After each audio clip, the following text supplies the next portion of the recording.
I thought I wanted to talk a little bit about how I first learned about Rotary, and I learned about it through my father, who, as of course everyone knows, the Buffalo Rotary Club sponsored Monticello Rotary.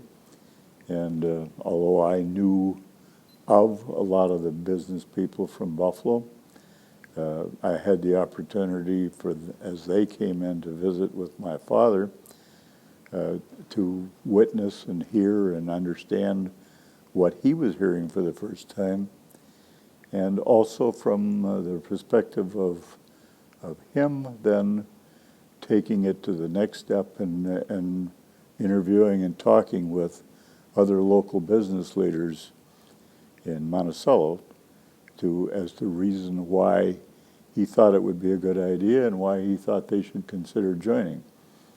And that whole prospect of my being in Rotary is a little bittersweet because in order for me to be asked to become a member, he had to have a heart attack first. It wasn't that cut and dry, but I mean, because he had a heart attack and could not continue, that's why I was asked to take his place.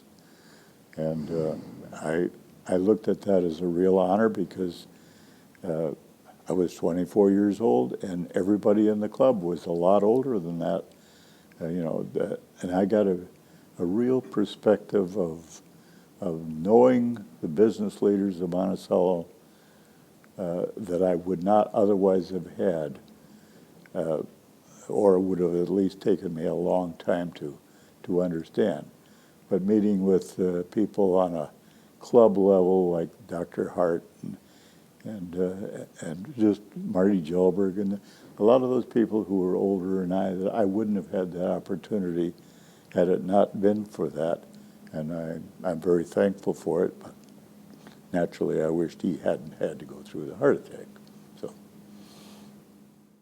as far as key moments in Rotary's history in Monticello, I go back and I still say that the most important decision that Rotary has made that certainly is affecting all of us today positively was when Rotary International decided to allow women to join Rotary.